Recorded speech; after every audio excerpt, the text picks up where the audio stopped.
যে তৎপরতা চালায়, যে অপতৎপরতা দেশব্যাপী তারা চালায়, এ ব্যাপারে আপনি মন খারাপ করবেন না। তার কারণ হলো এদের শাস্তির দায়িত্ব স্বয়ং আমি আল্লাহর হাতে। কার হাতে? আল্লাহ রাব্বুল আলামিন বলেন, এরপরে আয়াতের শেষ অংশ হলো ইন্নাহুম মুগরাকুন। ইন্নাহুম মুগরাকুন, মন খারাপ করবেন না, আমি আপনাকে অগ্রিম ওদের পরিণতি জানিয়ে দিচ্ছি। এদেরকে সবাইকে আমি আল্লাহ ডুবাইয়া মারবো। ডুবে নাই? কথা বলেন, আছেন আপনার এখানে? ডুবে নাই? একেবারে দল সহ। গাছ তো মানুষ কাটে, গোড়া রেখে কাটে। একদম এবার গাছটা উঠছে, আগে গোড়া উঠছে, পরে আগা পড়ছে। আপনার কি এখানে আছেন নাকি? মানুষ আগে ঢাল কাটে, এরপরে গাছ কাটে, এরপরে গোড়া। গোড়া বুঝেন? মূল মূল। কিন্তু এবারে গাছটা আগে গোড়া কাটছে, আগে একদম গোড়া সহ গাছটা উঠে গেছে। ঠিক নয় কি? আল্লাহ রাব্বুল আলামিন বলেন ইন্নাহুম মুগরাকুন। ইন্নাহুম মুগরাকুন। ও নূহ, যারা এতদিন আপনার দাওয়াত রিসিভ করে নাই, আপনাকে দাওয়াত কবুল করে নাই, আপনার বিরুদ্ধে কর্মসূচি শুধু দিয়ে গেল, তাদের পরিণতি সম্পর্কে আমি আল্লাহ আপনাকে শোনাচ্ছি, জানাচ্ছি। ইন্নাহুম মুগরাকুন, তারা সংখ্যায় যত হাজার, যত লাখ, যত শত হোক, সকলেই ডুবে মরবে। সে আল্লাহ এখন আছে না নাই? আওয়াজ দিয়ে বলুন তো আল্লাহ। আরো জোরে বলুন আল্লাহ। আরেকবার বলুন আল্লাহ। ওদেরকে ডুবাইয়া মারার জন্য ইমানদারদেরকে তো বাঁচাবার পথ লাগবে, বুঝেন? আপনি এক দলকে পানিতে ডুবাইয়া মারবেন, আরেক কিছু লোককে যদি বাঁচাতে হয় তাহলে বাঁচানোর ব্যবস্থা তো লাগবে, লাগবে না? এই জন্য আল্লাহ রাব্বুল আলামিন বলেন ওয়াসনাইল ফুলকা। ও নূহ, আপনি এবং ইমানদারদেরকে বাঁচাবার জন্য তো একটা পদ্ধতি লাগবে। ওদেরকে ডুবায় মারবো, পরে আগে আপনার বাঁচার পথ আপনি তৈরি করেন। ওয়াসনাইল ফুলকা, একটি নৌকা বানান। কি বানান? নৌকার কথা কিন্তু কোরআন শরীফে আছে। কথা কয় উনি নাই মনে হয়, এখানে আছে। ওয়াসনাইল ফুলকা বিআয়ুনিনা ওয়া ওয়াহিনা। ও নূহ, একটা নৌকা বানাও আমার প্রত্যক্ষ মদদে, আমার নির্দেশনায়, আমার প্রত্যক্ষ তত্ত্বাবধানে। ওয়ালা তুখাতিবিনি, সাবধান নূহ, যখন ওদেরকে আমি ডুবাইয়া মারবো, তোমার সামনে যখন আপনজনেরা, তোমার কাছের মানুষ, তোমার পরিবারের মানুষ ডুবে মরে যাবে, তখন মায়ার কারণে ওদের পক্ষে আমার সাথে কোনো কথা বলতে পারবা না। দয়া মায়া দেখানো। ওয়ালা তুখাতিবিনি ফিল্লাযিনা যালামু, ওয়ালা তুখাতিবিনি ফিল্লাযিনা যালামু, যারা বিগত দিনে শুধু জুলুম করেছে, তোমার দাওয়াত কবুল করে নাই, প্রকারান্তে আবার তোমার উপরে জুলুম করেছে, তোমার প্রতি ঈমান এনেছে যারা, তাদের প্রতি জুলুম করেছে, এই জালেমদের ব্যাপারে আমি আল্লাহর কাছে কোনো সুপারিশ করতে পারবা না। কিছু বুঝেন আপনারা? জালেমদের জন্য কোনো সুপারিশ। ওয়ালা তুখাতিবিনি ফিল্লাযিনা যালামু, যারা জালেম, যারা অত্যাচারী, যারা মানুষ হত্যা করেছে, মানুষের প্রতি জুলুম করেছে, মানুষের অধিকার যারা কেড়ে নিয়েছে, চরম অত্যাচারী যারা। ওয়ালা তুখাতিবিনি ফিল্লাযিনা যালামু, ও নূহ, যারা জালেম, এদের ব্যাপারে আমি আল্লাহর সাথে কোনো কথা বলতে। ইন্নাহুম মুগরাকুন, এরা সকলেই ডুবে মরবে। কি করে মরবে? আছেন তো এখানে আপনারা? সূরা নূহ আল্লাহ রাব্বুল আলামিন নূহ নবীর দাওয়াতের ময়দানে কষ্টের কথা চমৎকার ভাবে তুলে ধরেছেন এভাবে, ক্বালা রাব্বি ইন্নী দাউতু কওমি লাইলা ওয়া নাহারা। আল্লাহ, আমাকে এদের সালাতের দায়িত্ব দেওয়ার পর দাওয়াতের ময়দানে আমি কিভাবে দাওয়াত দিয়েছি একটু শুনুন। قال ربي إني دعوت قومي ও আল্লাহ আমি আমার কওমকে তোমার পথে দাওয়াত দিয়েছিলাম লাইলি ওয়া নাহারা লাইলা ওয়া নাহারা দিনও দাওয়াত দিয়েছি রাতেও দাওয়াত দিয়েছি আল্লাহ দাওয়াতি কাজে আমি কোনো ত্রুটি করি নাই রব্বি ইন্নী দাউতু কওমি ও আল্লাহ আমি আমার কওমকে আমার স্বজাতিকে আমার দেশবাসীকে দাওয়াত দিয়েছিলাম আল্লাহর পথে নবীর পথে জান্নাতের পথে কল্যাণের পথে দাওয়াত দিয়েছিলাম লাইলা ওয়া নাহারা শুধু দিনে দাওয়াত দেই না রাতেও দিয়েছিলাম শুধু রাতে দাওয়াত দেই নাই আল্লাহ দিনেও দাওয়াত দিয়েছি শুধু দাওয়াতই আমার কাজ ছিল আমার চাকরি এটা ছিল শুধু দাওয়াত শুধু দাওয়াত শুধু দাওয়াত ফালাম ইয়াজিদহুম দুআই ইল্লা ফিরারা ওয়াল্লাহ আমি যতই ওদেরকে দাওয়াত দিয়েছি তোমার পথে ওরা সামনে আসে নাই দাওয়াত দিয়েছি সামনে আসার জন্য জান্নাতের দিকে যাওয়ার জন্য আমার দাওয়াতের গতি যত বেড়েছে ওরা জাহান্নামের দিকে তত দ্রুত বেগে দৌড় দিয়েছে নাউজুবিল্লাহ বললেন হযরত নূহ ডাক দেন কোন দিকে কথা বলে না কেন কোন দিকে আর ওরা পিছনে দৌড়ায় ফালাম ইয়াজিদহুম দুআই ও আল্লাহ আমারে দাওয়াত বৃদ্ধি করেছে ফালাম ইয়াজিদহুম দুআই ইল্লা ফিরারা পলায়ন পরতাই শুধু বাড়িয়ে দিয়েছে আমি ডাক দিয়ে জান্নাতের দিকে ওরা দৌড়ায় পিছনের দিকে জাহান্নামের দিকে আমি ওদেরকে যত ডাকি ওরা আমার ডাকে সাড়া দেয় না শুধু পলায় শুধু পলায় শুধু পলায় এই চরিত্রের লোক অবশ্য এখন আর পৃথিবীতে নাই থাকলেও বাংলাদেশে নাই মুয়াজ্জিন প্রতিদিন 5 বেলা ডাকে হাইয়া আলাস সালাহ হাইয়া আলাস সালাহ হাইয়া আলাল ফালাহ হাইয়া আলাল ফালাহ নামাজের দিকে আসো কল্যাণের পথে আসো এই আওয়াজ যাদের কানে যায় এর 5%ও এই ডাক শুনে মসজিদে যায় না ঠিক নাকি মুয়াজ্জিন ডাকে আল্লাহর পক্ষ থেকে ডাক দেয় কল্যাণের পথে আয় কল্যাণের পথে আয় আমরা সবাই দৌড়াই অকল্যাণের পথে দুনিয়ার ব্যবসা বাণিজ্য চাকরি বাকরি দুনিয়ার ক্ষেত খামার ওই দুনিয়াবি কাজের জন্য নামাজের সময় পাই না মুয়াজ্জিন ডাকে কল্যাণের দিকে আমরা দৌড়াই দুনিয়ার দিকে এই মুসল্লি অবশ্য সমাজে এখন আর নাই আছে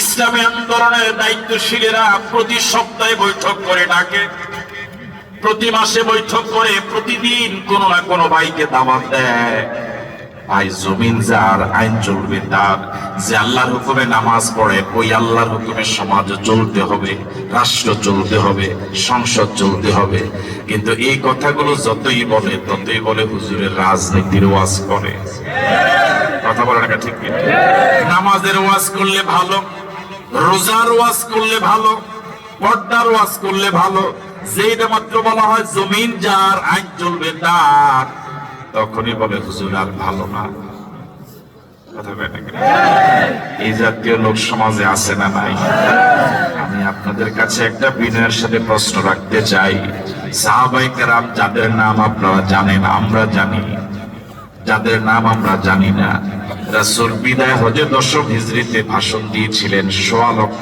সাহাবীর সামনে এই 12.5 সাহাবী ছিলেন যারা এই আরাফার ময়দানে উপস্থিত হননি সংখ্যায় যদিও কম 1.25 লক্ষ সাহাবী যাদের নাম আমরা জানি যাদের নাম জানি না একজন সাহাবীর নাম আপনারা কি বলতে পারবেন যে সাহাবী নামাজ রোজা হজ যাকাত জিকির আজকার তাসবিহ তাহলিল তিলাওয়াত কুরআন কাশরা গাওয়াবিন তাহাজ্জুদ শরীয়তের বিষয় ইমাম মানতেন রাসূলকে আর অর্থনীতি সমাজনীতি রাজনীতি মিছিল মিটিং এর ক্ষেত্রে নেতা মানতেন আবু জেহেলকে এরকম একজন সাহাবীর নাম কি বলতে পারবেন আমি বুঝাইতে পারি না প্রশ্ন একজন সাহাবী কি এমন পাওয়া যাবে যিনি ধর্মের ব্যাপারে নেতা মানতেন আনুগত্য করতেন প্রিয় নবীর আর দুনিয়াবী রাজনীতির ক্ষেত্রে রাষ্ট্রের ক্ষেত্রে নেতা মানতেন আবু জেহেলকে এরকম একজন সাহাবী কি পাওয়া যাবে না একজন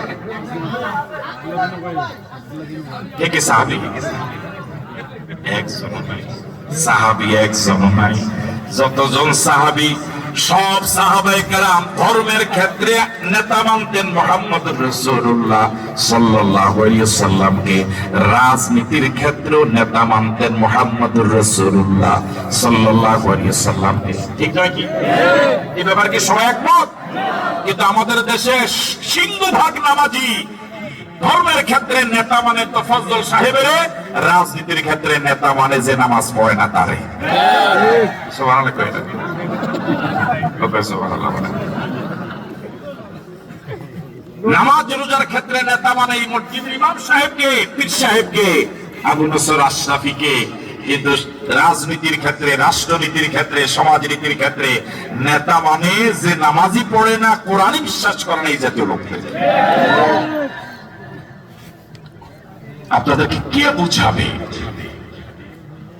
ঈমান গোটা শরীয়তের সবগুলো বিশ্বাস করার নাম, আর একটাকে অস্বীকার করলে তার নাম কাফের। তার নাম কি?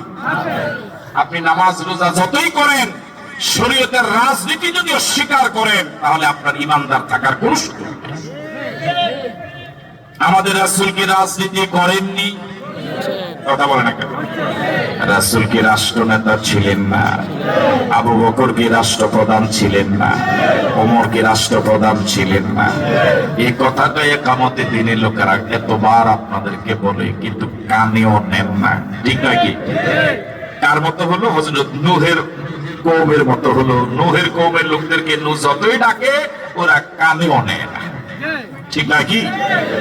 কি অবাক করা কথা!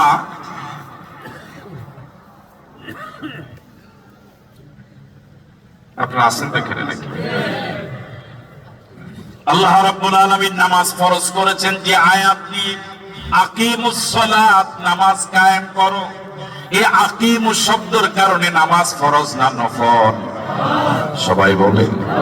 ঠিক একই শব্দ ব্যবহার করেছেন, আন আকিমুদ্দিন ওয়ালা তাতাফাররাকু ফিহি। আকিমুস সালাত, আকিমুর কারণে নামাজ ফরজ, আকিমুদ্দিন দিন প্রতিষ্ঠার আন্দোলন করা, ইসলামী আন্দোলন করা, এটাও ফরজ। এখানেও আকিমু, ওখানেও আকিমু। এক আকিমু দিয়া ফরজ, আর এক আকিমু দিয়া নফল। হ্যাঁ, নামাজ রোজা যেমন ফরজ, ইসলামী আন্দোলন করা ঠিক এই মানের ফরজ। ঠিক আছে কথা? কিন্তু দেখা যায় আপনি নামাজ পড়েন, একটু আগে ইমাম সাহেবের পিছনে নামাজের পরে মিছিলে চলে যান যারা জাগতিক আন্দোলন করে, ইসলাম বিরোধী আন্দোলন করে, তাদের মিছিলে। আপনি লাগালেন তেঁতুল গাছ, সারা জীবন যদি দোয়া করেন, আল্লাহ তেঁতুল গাছে তুমি খেজুরের রস দাও, পাওয়া যাবে? পাওয়া যাবে? আপনি সমাজের নেতা বানালেন, রাষ্ট্রের নেতা বানালেন ইসলাম বিরোধীদেরকে, যারা চোর ডাকাত আঙ্গুল ফুলে যারা কলা গাছ হয়, এই জাতীয় লোকদেরকে আপনি নেতা বানালেন। এদের থেকে ভালো কিছু আশা করা যায়? এর জন্য কি ওরা দায়ী না আমরা দায়ী? কথা বলে না, কারা দায়ী? আমরাই তো ওদেরকে নেতা বানাই। এটা বাস রওনা হলো নাঙ্গলকোট থেকে, কাছারি স্টেশন কোনটা? নাথের পেটুয়া থেকে 50 জন যাত্রী নিয়ে এটা বাস রওনা হলো ঢাকা যাবে। ড্রাইভার কয়জন? প্যাসেঞ্জার যে 50 জন, একেবারেই খুব আল্লাহওয়ালা মানুষ, বড় মাপের আলেম, বড় মাপের আবেদ। কিন্তু ড্রাইভার যিনি, তিনি 49 বায়ু, আধা পাগল।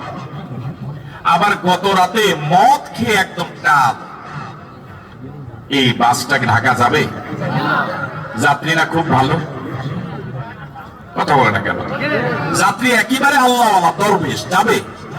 কোথায় যাবে ভাই? বাসটা হালে যাবে? আমাদের দেশে পাগলের একটা চিকিৎসা কেন্দ্র আছে পাবনা, হেমায়তপুর।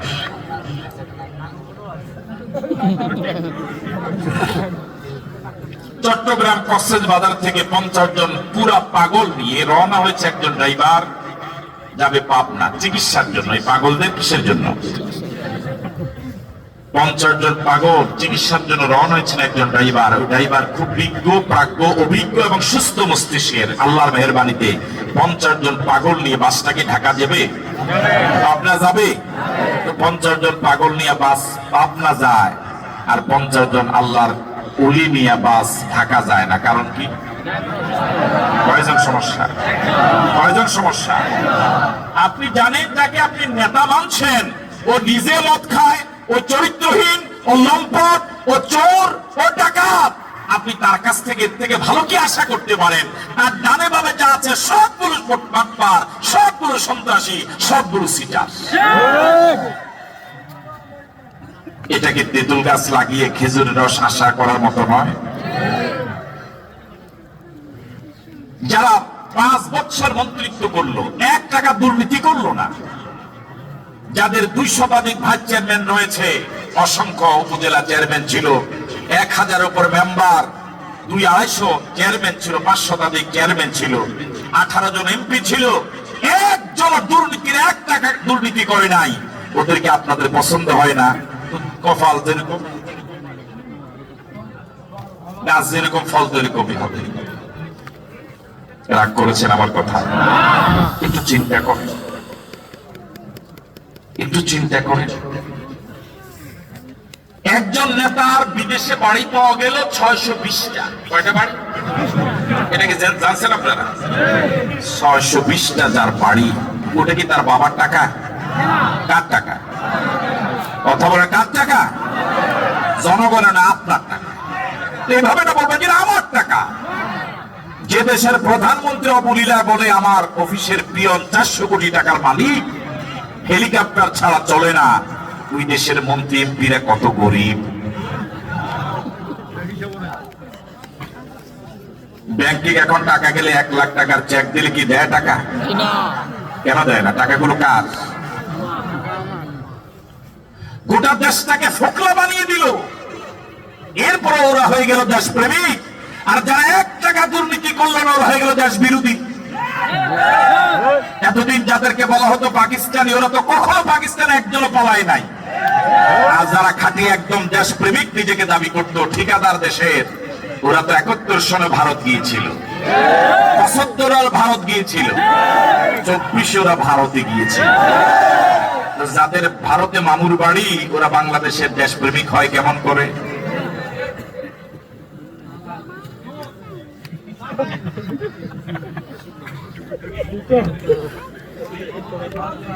এই কথাগুলো বোঝার জন্য কি এমএ পাস করা দরকার? কামেল পাস করা দরকার? একদম কমন সেন্সের কমন বাদ দিয়ে শুধু সেন্স থাকলেও তো কথাগুলো বোঝা দরকার।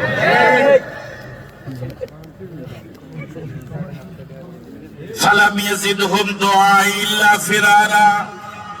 ও আল্লাহ, ওদেরকে যতই ডাকি ওরা ততই পিছনে পালায়। এই দেশের ওলামায়ে কেরাম, তাফসীর জগতের যিনি কঠিন সম্রাট ছিলেন, তাফসীরে যিনি জীবন্ত কিংবদন্তি ছিলেন, গোটা পৃথিবীর মুসলমানদের যিনি মাথার তাজ ছিলেন, বাংলাদেশের যিনি শ্রেষ্ঠ সন্তান ছিলেন, দল মত শুধু নয়, ধর্ম বর্ণ সব মানুষের যিনি প্রিয় মানুষ ছিলেন, শহীদ আল্লামা দেলাওয়ার হোসেন সাঈদী রাহিমাহুল্লাহ, তিনি তো এই কথাটা যুগের পর যুগ এদেশের লক্ষ লক্ষ মানুষের কাছে বলেছিলেন, জমিন যার, আইন চলবে তার। এটা তার কথা নয়, আল্লাহ লাহুল খালক ওয়াল আমরু, এটা কার কথা? আমরা তো এই কথাগুলো আপনাদেরকে বলি, কিন্তু কে কার কথা শুনে? ফালাম ইয়াজিদহুম দুআই ইল্লা ফিরারা। যতই ডাকি ইসলামী আন্দোলনের দিকে, ভালো মানুষদেরকে সাপোর্ট করার দিকে, ততই আপনারা দৌড়ান গাজুটির দিকে। ঠিক নাকি? ওয়া ইন্নী কুল্লামা দাআতুহুম লিতাগফিরা লাহুম। ও আল্লাহ, আমার স্বজাতির চরিত্র এমন, মনোযোগ কি আছে আপনাদের? এদেরকে আমি যখনই দাওয়াত দেই, কুল্লামা দাআতুহুম লিতাগফিরা লাহুম, যখনই ওদেরকে দাওয়াত দেই আল্লাহর পক্ষ থেকে ক্ষমা পাওয়ার পথে, ক্ষমা পাওয়ার দিকে, যে যদি আমি যখন তাদেরকে ডাকি, জাআলু আসাবিআহুম ফি আযানিহিম, ওরা আমার কথাগুলো মানা তো অনেক দূরের কথা, আমার কথাগুলো শুনতেই চায় না, শোনার আগে কানে আঙ্গুল দেয়। কি দেয়? দেখবেন অনেক মাহফিল এরকম, কোরআন থেকে যখন নামাজ রোজার কথা বলে তখন মানুষ একটু বসে, যেই না মাত্র একটু দিন কায়েমের কথা বলে তখন আস্তে উঠে যায়। এরকম এখনো তো এরকম মুসল্লি আছে না নাই? আল্লাহ রাব্বুল আলামিন বলেন জাআলু আসাবিআহুম ফি আযাবিহিম, আমি যখন এদেরকে ক্ষমার পথে ডাকি, ক্ষমা পাওয়ার দিকে আহ্বান করি, তখন ওরা আমার কথাগুলো শুনতে চায় না, বরং কানে কি দেয়? নবীর কথা শুনতে চায় না, কানে আঙ্গুল দেয়। এই জাতীয় লোক তো পৃথিবীতে ছিল। শুধু কানে আঙ্গুলে দেয় না, ওয়াস্তাগশাউ সিয়াবাহুম ওয়াল্লাহ, আমার চেহারাটা ওদের কাছে এত বিকৃত, এদের কাছে এত ঘৃণিত ছিল, আমার কথা শুনতে চাইতো না, আর আমার চেহারাটা ওরা দেখতে চাইতো না। যখন আমি দাওয়াতি কাজে হাটে বাজারে বের হতাম, শহরে বন্দরে পথে প্রান্তরে বের হতাম, আমার দেশের জনগণ আমাকে দেখার আগে আমাকে দেখবে দেখবে ভাব, এমন সময় যদি হতো তারা চেহারার উপরে পর্দা ঝুলিয়ে দিত, যখন আমার চেহারাটা যেন না দেখে। নাউজুবিল্লাহ বললেন। একজন নবী, তার কথা জাতির কাছে কত ঘৃণিত ছিল, তার চেহারা জাতির কাছে কত ঘৃণিত ছিল। এরপর দাওয়াতি কাজ কি করে নেই? এখনো তো আমার ভাইরা সমাজে এরকম বহু লোক আছে, বেগানা মহিলার দিকে তাকাইলে মন ভালো হয়ে যায়, যে না মাত্র আলেম ওলামা দাড়ি টুপি দেখে মন খারাপ হয়ে যায়। কথা বলে না কেন? আছে না নাই? আমার ভাইরা এখনো এরকম বহু মুসলমান আছে, মুসলমানের সন্তান আছে, কোরবানিতে বড় দামি গরু কোরবানিও দেয়। জাগতিক দলের স্লোগান শুনলে মন ভালো হয়ে যায়, ঘর থেকে দৌড়াইয়া ওই মিছিলে যায়। যখন যে মিছিলের নারায়ে তাকবীরের স্লোগান শুনে মন খারাপ হয়ে যায়, কয় রাজাকার। সামনে তখন আসলেন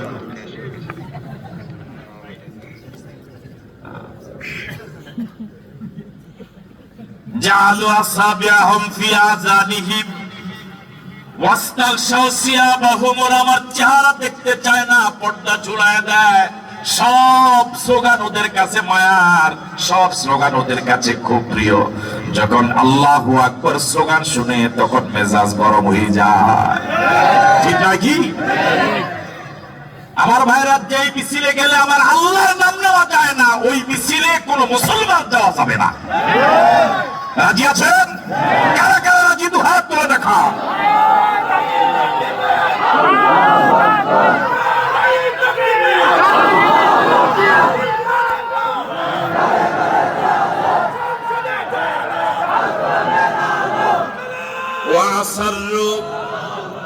শুধু তারা আমার কথা শুনতে নাচে, কানে আঙ্গুলে দেয় না, আমার চেহারা দেখতে নাচে, শুধু পর্দায় ঝুলায় না। ওয়াসারু, তারা বড় জিদ ধরেছে।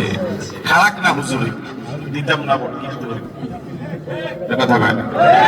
এরকম বলার মতো বিধর্মীরা না, মুসলমানও আছে।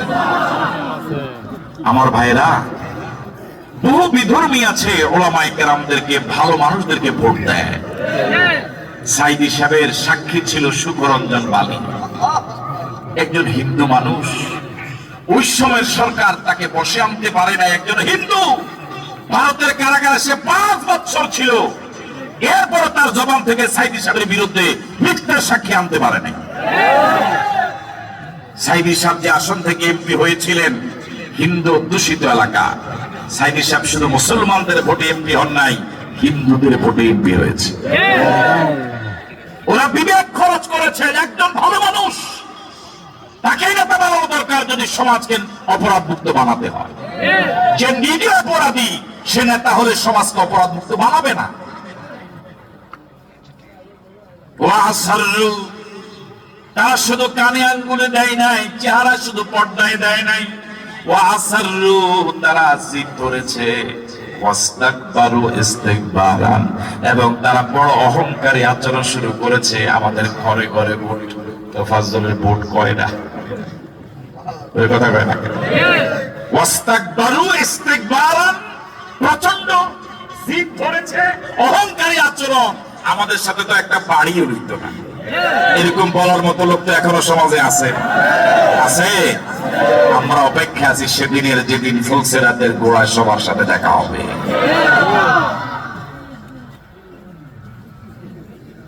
দেশটা স্বাধীন করেছে রক্ত দিয়ে ছাত্র যুবকেরা, আর এখন ক্ষমতা যাওয়ার জন্য এই মুরব্বী এখন খুব উঠে পড়ে লেগেছে।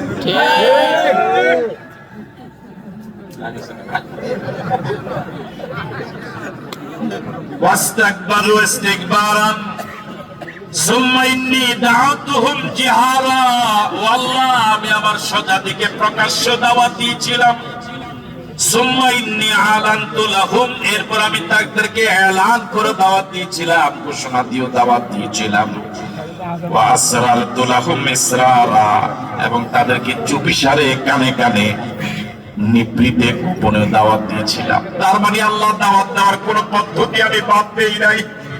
তাদেরকে প্রকাশ্য দাওয়াত দিয়েছিলাম, ওয়াজ মাহফিলে দাওয়াত দিয়েছিলাম, তাফসীর মাহফিলে দাওয়াত দিয়েছিলাম, সাপ্তাহিক বৈঠকে দাওয়াত দিয়েছিলাম, মাসিক বৈঠকে দাওয়াত দিয়েছিলাম, ঘরে ঘরে দাওয়াতি অভিযানের সময় ঘরে ঘরে গিয়ে দাওয়াত দিয়েছিলাম, গোপনে দাওয়াত দিয়েছিলাম, একান্তে একজনকে কাছে ডেকে দাওয়াত দিয়েছিলাম।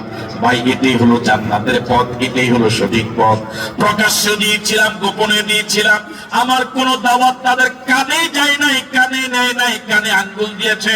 আমার চেহারাটা তাদের কাছে এত বিকৃত মনে হয়েছে, চেহারাটার উপরে তারা পর্দা জড়িয়েছে। এত কষ্ট করে যে লোকদের পিছনে এত সময় দিলেন, ওই লোকদের এই আচরণে মনে কষ্ট পাওয়ার কথা কিনা? কথা বলে না কেন? আল্লাহ রাব্বুল আলামিন তাই বলছেন হযরত নূহকে মন খারাপ করবেন না, মনে কষ্ট পাবেন না। ইন্নাহুম মুগরাকুন, তারা সবাই ডুবে মরবে। আল্লাহু আকবার। তবে এখন মনে কষ্ট পেলেন যখন ওরা আপনার চোখের সামনে পানিতে একবার ডুবে আবার ভাসবে, তখন মায়ার কারণে বলতে পারবেন না থাক।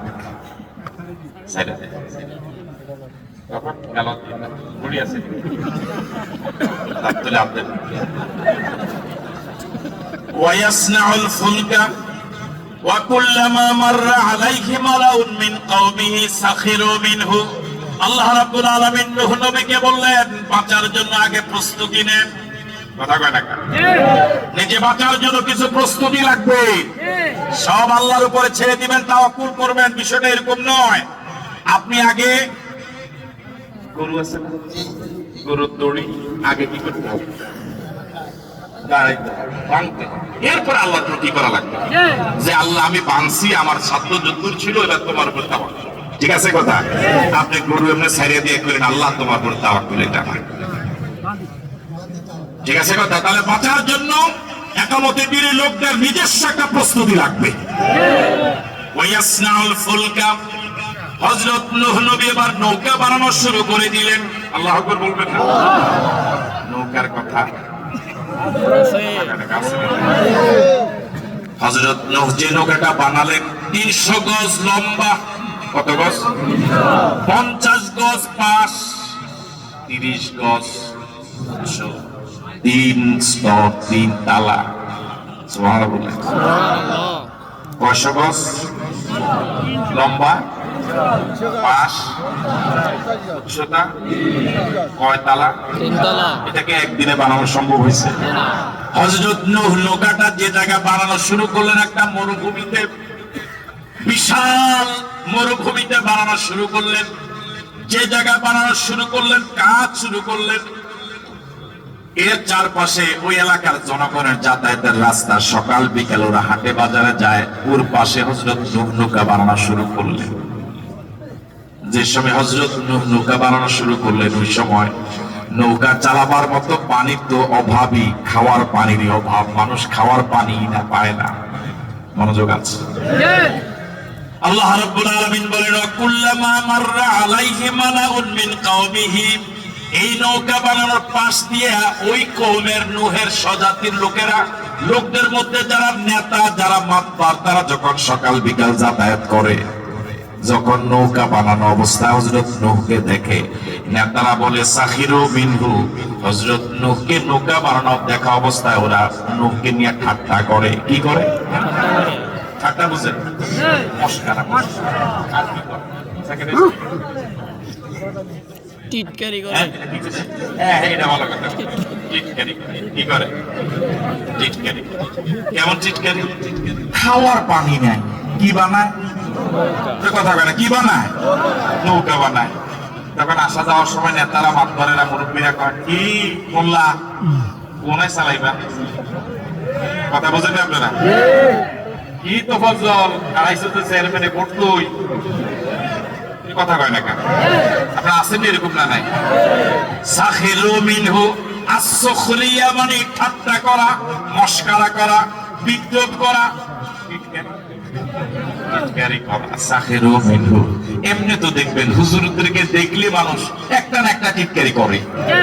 হ্যাঁ, এক ভাইয়ের এক বাপের যদি 5 সন্তান হয়, 4 জন জানালা শিক্ষিত, একজন মাদ্রাসা পড়ে, ভাইয়েরও তারে মোল্লা কয়, ভাইয়েরও তারে কি কয়, আর কাছে কাউকে মোল্লা কয়। কত সাদর করে ভাইটার নাম ডাকে যে আমাদের আপনি সালাম কি কয়, আমাকে মোল্লা কয়। তাহলে হুজুররা ঘরেও মশকারি শিকার, বাহিরেও শিকার, রাষ্ট্রীয় শিকার, ঠিক নয় কি? হযরত নূহকে তারা এবার ঠাট্টা করা শুরু করলো। সাখিরু মিনহু, সকালে যায় না তারা, বিকালে যায় না তারা, যখনই যায় তখনই দেখে হযরত নূহ হয় রামদা দেয়, না হলে জলি মারে, না হলে তক্তা, কোনো না কোনো কাজে। তখন দেখার পরে তারা কি করে, কথা বলে না, কি করে? সাখিরু মিনহু, নূহকে দেখে তারা ঠাট্টা করে। নূহ খাওয়ার পানি নাই, চালাইবা কই? আবার কেউ কেউ জবান দিয়ে কিছু না বলে একজন আরেকজনকে দেখায়, কি বুঝেন না কথা? এখনো দেখবেন ওনার মিছিলে 1000 হুন্ডা, আর ওনার মিছিলে লোক হয়েছে 200। তখন কি করে, ইশকারি করে, আমগো হুন্ডাই তো বেড়ে 1000, কথা কয় না কেন? আর উনি দাঁড়াইছে, উনি এমপি দাঁড়াইছে, মানুষ হয়েছে 200 মিছিল, ঠিক আছে না কথা? আবার ওনার মিছিলে লোক হয়েছে 1000, লাঞ্চের প্যাকেট, বিরিয়ানির প্যাকেট 5000 আনছে, এরপরে 300 ধরে পায় না, ঠিক না? আবার ওনার লোক 200, আলহামদুলিল্লাহ যা আনছে সকলে ভাগযোগীরা খায়, আলহামদুলিল্লাহ।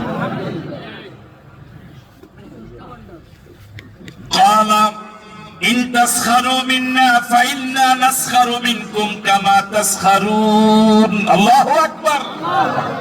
হযরত নূহকে আল্লাহ আগেই তো জানায় দিয়েছেন, নূহ এরা কিন্তু ডুবে মরবে। কারণ সাহস আগের থেকে বাড়ছে না কমছে? আপনাদের আওয়াজ তো বাড়ে নাই, বাড়ছে না কমছে? হযরত নূহ বলতেছে যে তারা আজীবন আমারে জ্বালাইছে, আজীবন আমারে জ্বালাইছে। এখন আল্লাহ সিদ্ধান্ত দিয়ে দিলেন তাদেরকে ডুবায় মারবেন, আমাকে বললেন নৌকা বানাও। এখন তাদের সন্ধ্যাবেলা, কি বেলা, কথা কয় না, কি বেলা? এখনো কয় আমারে ঠাট্টা করে, কথা বুঝেন নাই? যখন সেনা প্রধান যায় এগুলার 45 মিনিট কয় কও কি, কথা কয় না, তখন কি সন্ধ্যাবেলা না? এরপরে কও কি তুমি, আমি তোমারে বানাইলাম, তুমি আমার আত্মীয় মানুষ, বিশ্বস্ত মানুষ, না এটাই কথা। এখন আর এত আলাপের দরকার নেই।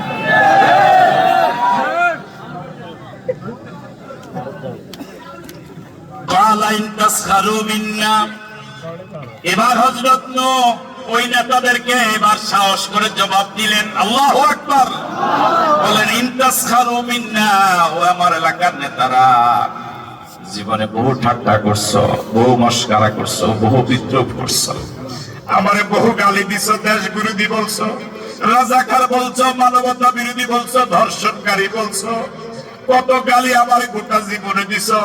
ইন তাসখারু মিন্না, মরু অঞ্চলে, মরুভূমিতে, পানি শূন্য এলাকায় নৌকা বানাতে দেখে আমাকে তোমরা ঠাট্টা করছো। ফাইন্না নাসখারু মিনকুম কামা তাসখারুন, আমাদেরকে যেভাবে ঠাট্টা করছো ইনশাআল্লাহ সময়ের ব্যবধানে আমরাও ঠাট্টার জবাব দিব। জোরে বলেন আল্লাহু আকবার। তখন বুঝবা কত ধানে কত চাল। ফাইন্না নাসখারু মিন্না, ফাইন্না নাসখারু মিন্না কামা তাসখারুন, যেভাবে আমাদেরকে দেখে ঠাট্টা করছো, এদেরকে দমন করার জন্য আমাদের ছাত্ররাই যথেষ্ট। ঠাট্টা করে নেন, কত আন্দোলন দেখছি, কত রোজা দেখছি, কত বুঝে কিনা তো, হ্যাঁ বুঝে তো সবাই নাকি? কত আন্দোলন দেখলাম, আহারে অহংকার। তো এদেরকে দমন করার জন্য আমরা লাগতো না, ছাত্ররাই যথেষ্ট। এমন ফিডা ছাত্ররা দিছে, আল্লাহ। ফাইন্না নাসখারু মিনকুম কামা তাসখারুন, অচিরেই ফাইন্না নাসখারু মিনকুম কামা তাসখারুন, যেভাবে আমাদেরকে বিগত দিনে ঠাট্টা করেছো আমরাও ঠাট্টার জবাব দেব। সারাদিন মানুষের সব সময় রাত যায় না, সন্ধ্যা হয় আবার ভোরও হয়, ঠিক কিনা? ফাসাউফা তা'লামুন, মনোযোগ আছে আপনাদের? ফাসাউফা তা'লামুন, এই ফাসাউফা তা'লামুনের আঞ্চলিক অনুবাদ হবে তখন টের পাবা কত ধানে কত চাল। ফাসাউফা তা'লামুন মানে তখন টের পাবা, তখন বুঝবা কত চালে কত ধানে কত চাল। আল্লাহ রাব্বুল আলামিন বলেন মাইয়াতিহি আযাবুন ইখজিহি, তখন তোমরা টের পাবা মাইয়াতিহি আযাবুন ইখজিহি, কার উপরে অপমানজনক আযাব আসবে, ওয়া ইয়াহিল্লু আলাইহি আযাবুম মুকিম, এবং কার জন্য চিরস্থায়ী আযাব উপযোগী, তখন টের পাবা। উলামায়ে কেরাম কত পরামর্শ দিয়েছিল। শহীদ আল্লামা দেলোয়ার হোসেন সাইদি চট্টগ্রামে বলেছিলেন আমরা আপনাদের শত্রু না, বলে নাই? বলেছিলেন আপনাদের শত্রু আপনার পাশে, যারা আপনার বাবার আকাশচুম্বী জনপ্রিয়তাকে মাটির সাথে মিশিয়ে দিয়েছে তারাই আপনার পাশে আছে। গোটা দেশে যাদের মেম্বার হওয়ার মতো ভোট নাই তাদেরকে আপনি মন্ত্রী বানিয়েছিলেন। যারা রাস্তা রাস্তা নাচ নেচে গান গেয়ে যারা জীবিকা নির্বাহ করত তাদেরকে আপনি সংসদে ঢুকে সংসদকে অপবিত্র করেছেন। এদেশের ওলামায়ে কেরাম হক্কানি পীর মাশায়েখ আপনাকে কত বলেছে, আপনি কানে নেন নাই।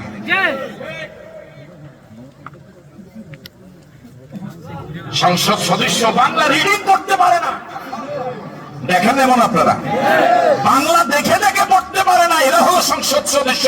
গোটা দেশটাকে বেইজ্জত করে ছেড়েছেন আপনি।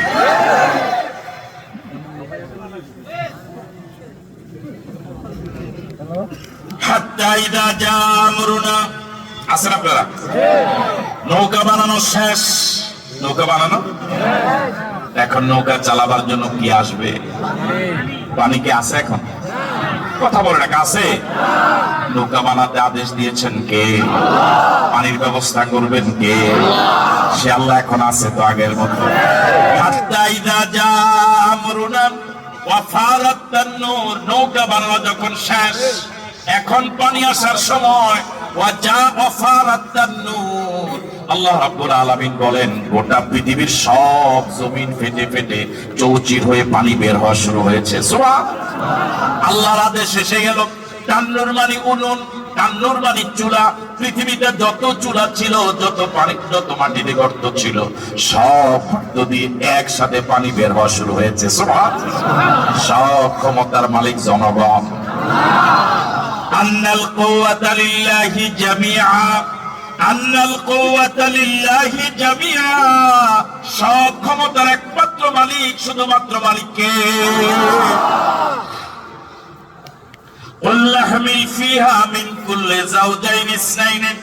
এবার পানিতে নৌকাটা ভাসা শুরু করেছে, এখনো চলা শুরু হয় নাই। আল্লাহ পাক হযরত নূহকে বলেন, আছেন তো আপনারা?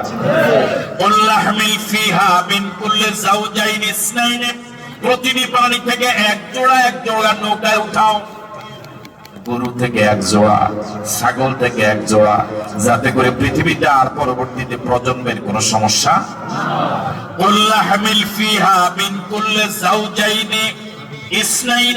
প্রতিটি প্রাণী থেকে এক জোড়া কোথায় উঠাও? কথা বলেন একটা। এবং তোমার পরিবারকে নৌকা উঠাও। ইল্লা মান সাবাকা আলাইহিল কাউলু, তবে যাদের ব্যাপারে আগে সিদ্ধান্ত চূড়ান্ত হয়ে গিয়েছে যে এরা ঈমান আনবে না, পরিবারের সদস্য হলেও এদেরকে নৌকায় উঠানো। ওয়ামান আমানা, তোমার 900 বছর হায়াতে দাওয়াতে জিন্দেগিতে যতজন ঈমান এনেছে সব ঈমানদারদেরকেও নৌকায় উঠাও। মনোযোগ আছে? প্রথম বলেছেন প্রাণী জগৎ, এক জোড়া। এরপরে বলেছেন পরিবার, তবে পরিবারের ভিতরে যারা ঈমান আনে নাই, পরিবার ছাড়াও যারা ঈমান আনে নাই তাদেরকে উঠানো। এরপরে বলেছেন যারা ঈমান এনেছে তাদেরকে উঠাও। এবার আপনাদের হাজারো জনতার কাছে প্রশ্ন, তাহলে নৌকা উঠার জন্য যোগ্যতা হলো ঈমান, ঈমান, ঈমান, ঠিক নাকি? নৌকায় উঠার যোগ্যতা কোন বেঈমান যদি নৌকায় উঠতেই পারবে না, উঠলে নৌকা ডুবে যাবে। নৌকা অন্য কেউ ডুবায় নাই, নৌকা আপনি ডুবাইছেন।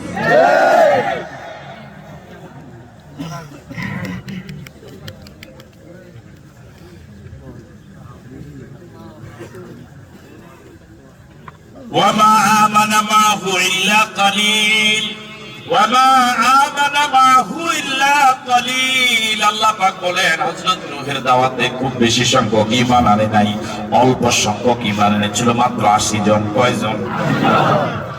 وقال اركبوا فيها بسم الله مجريها ومرساها। সব লোকদেরকে উঠানোর পরে, যাদেরকে আল্লাহ পাক বলেছেন সবাইকে উঠানোর পরে, এবার হযরত নূহ বলেন ইরকাবু ফিহা, তোমরা এখানে আরোহণ করো। বিসমিল্লাহি মাজরিহা ওয়া মুরসাহা, এই নৌকার গতি আল্লাহর নামে, এই নৌকার স্থিতিও আল্লাহর নামে। সুবহানাল্লাহ বললেন।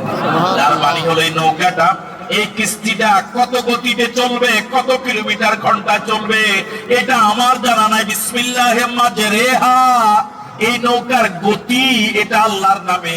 ওয়া মুরসাহা, মুরসা মানে স্থিতি, এটা কোন জায়গা গিয়ে নোঙ্গর করবে, কোন স্টেশনে দাঁড়াবে, কোন স্টেশনে এটা নোঙ্গর করবে, এটা আমার জানা নাই। ওয়া মুরসাহা, এটার গতিও আল্লাহর নামে, এটার স্থিতিও কার নামে? তার মানে পুরা নৌকাটা সবটা দায়িত্ব কার? আল্লাহ।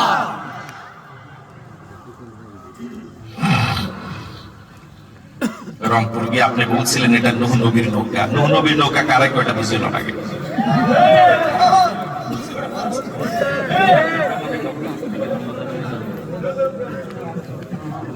وقال اركبوا فيها بسم الله مجريها ومرساها إن ربي لغفور رحيم। الله أكبر। নিশ্চয় আমার রব ক্ষমাশীল, আমার রব দয়ালু, আমার রব দয়ালু। আল্লাহু আকবার। ওয়াহিয়া তাজরি বিহিম, এবার নৌকাটা চলা শুরু করেছে। আছেন আপনারা? ওয়াহিয়া তাজরি বিহিম, নৌকার ভিতরে যারাই আছে, কিস্তির ভিতরে যারাই উঠেছে, সকলকে নিয়ে কিস্তিটা চলা শুরু করেছে। ফি মাউজিন কাল জিবাল, বিশাল বিশাল এমন ঢেউ ভেদ করে, এক একটা ঢেউ এক একটা পাহাড়ের মতো। আল্লাহু আকবার। কিসের মতো? কাল জিবাল। একটু আগে শুনেছেন পানিও ছিল না, খাওয়ার পানিও ছিল না, পানিবিহীন অবস্থায় নৌকা বানাতে দেখে ওরা মস্কারা করেছিল। আর এখন এমন পানি আল্লাহ দিলেন, ওই পানিতে এমন এক ঢেউ একটার পর একটা এমন ঢেউ উঠে, যে এক একটা ঢেউ এক একটা পাহাড়ের মতো, পুরা বন্যা সাইক্লোন করে দিলেন। তিনি কে? ওয়াহিয়া তাজরি বিহিম, ওই কিস্তিটা চলা শুরু করেছে ওদের ভিতর, কিস্তির ভিতরে যারা আছে তাদেরকে নিয়ে। ফি মাউজিন, মাউজুন মানে ঢেউ, কাল জিবাল, পাহাড়ের মতো ঢেউ ভেদ করে চলা শুরু করেছে। ওয়ানাদা নূহ ইবনাহু, নূহ আলাইহিস সালাতু ওয়াস সালামের পরিবারের একটা সন্তান, ওনার ছেলে নাম হলো কেনান। নাম কি? ও যুবকেরা মনোযোগ দিয়ে শোনো, ও কলিজার টুকরা যুবকেরা শোনো। ওয়ানাদা নূহ ইবনাহু, হযরত নূহ ডাক দিলেন তার ছেলেকে। ওয়া কানা ফি মাযিলিন, কেনান কি নৌকা ওঠার যোগ্যতা আছে? বাবার দাওয়াত কি কবুল করেছিল? বাবার দাওয়াত কবুল করে নাই। সমাজের যারা বেঈমান, ওদের মাঝে নিজের ছেলেও বেঈমান। বেঈমান সন্তানকে নবী বাবা বাঁচাতে পারে নাই, পীর বাঁচাবে কি করে? ওয়া কানা ফি মাযিলিন, ছেলেটা একটু দূরেই ছিল, অনতি দূরে ছিল, খুব বেশি দূরে নয়, ডাক দিলে শোনা যায়, এতটুকু দূরে ছিল। ইয়া বুনাইয়া, বাবা তো, ছেলে তো, বাবা তো জানে সব ডুবে মরবে, সব ডুবে মরবে, শুধু কিস্তিতে যারা আছে তারাই বাঁচবে, শুধু ইমানদার যারা তারাই বাঁচবে। বাবা তো জানে।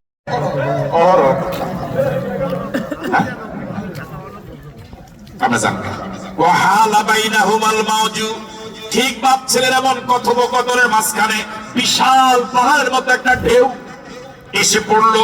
ওয়াহালা বাইনাহুমুল মাউজু ফাকানা মিনাল মুগরাকিন, হযরত নূহ এবং ছেলের মাঝখানে একটা বিশাল ঢেউ এসে পড়লো। এই ঢেউয়ের কবলে পড়ে অন্য যারা ডুবে মরলো, নূহ নবীর সামনে নিজের কলিজার টুকরা ছেলেটাও ডুবে মরে গেল। কর্মীরা ছায়া রয়েছে জায়গা, কর্মীরা ছায়া রয়েছে, যাইতে গেছে। হায় হায়, যাই নূহ নবী দেখলো ছেলে নিজের চোখের সামনে ডুবে যাচ্ছে, কর্মীরা নেতারা সব দেখে যাচ্ছে, আহারে ছেলেগুলো ফালায় মা যাইতে গেছে। ফাকানা মিনাল মুগরাকিন। আল্লাহ রাব্বুল আলামিন বলেন, ওয়াকিলা ইয়া আরদু আবলি'ই মাকে, জমিন থেকে যে পানি উঠেছিল সব ডুবে যাওয়ার পরে সব যখন ধ্বংস হয়ে গেল, পৃথিবীতে আবার নতুন করে যখন প্রজন্ম তৈরি হওয়ার মতো যারা আছে ইমানদার নৌকাতে উঠে গেল, আল্লাহ রাব্বুল আলামিন এবার বলেন, হে জমিন পানিটাকে গিলে ফেল। বুঝেন না? যে পানি কি করে, যে জমিন পানি কি করেছিল, ওই জমিনকে আল্লাহ পাক বললেন, ইয়া আরদু আবলা'i মাকে, তোমার পানি তুমি গিলে ফেলো। ওয়া সামাউ আকলি'i ওয়াকিদাল মা, ওই আকাশ পানি বর্ষণ বন্ধ করে দে। আল্লাহু আকবার। ওয়াকিদাল মা, পানি স্থিমিত হয়ে গেল, পানি বন্ধ হয়ে গেল। ওয়া কুদিয়াল আমরু, আল্লাহর এই আযাব এবং গজব একটা সমাপ্তিতে আসলো। ওয়াসনাওয়াত আলা জুদিয়ে, এই কিস্তিটা চলতে চলতে যদি একটা পাহাড়, ওই পাহাড়ে গিয়া ভিড়লো। আল্লাহু আকবার বলবেন। ওই পাহাড়ে গিয়া ভিড়ার পরে ওয়াকিলা বুরদাল লিল কওমিজ জালিমিন, আল্লাহ রাব্বুল আলামিনের পক্ষ থেকে বলা হলো, জালেমরা সব ধ্বংস হয়ে যা, সব দূর হয়ে যা। আল্লাহু আকবার। এবার আপনাদেরকে আবার বলে জিজ্ঞেস করি, আয়াতের যতটুকু শুনলেন, যতটুকু বলতে পারলাম, তাহলে হযরত নূহের সময় যারা মরে গিয়েছিল সব বেঈমান? কথা বলেন। সব বেঈমানরা মরে যাওয়ার পরে নতুন করে আবার পৃথিবীতে প্রজন্ম শুরু হয়েছে, বেঈমান দিয়া না ঈমানদার দিয়া? তাহলে ঈমানদাররা হলো পৃথিবীর এই জমিনের বৈধ নাগরিক, আর বেঈমানরা এই জমিনের জন্য অবৈধ নাগরিক। সুতরাং কোন বেঈমান, নাস্তিক এবং মুরতাদ বাংলাদেশের জমিনে আর মাতবাড়ি করার সুযোগ দেওয়া যাবে না। আল্লাহর জমিন, আল্লাহর কোরআন দিয়ে চলুক। আমরা কি চাই? কারা কারা চাই? দু হাত তুলে রাখা।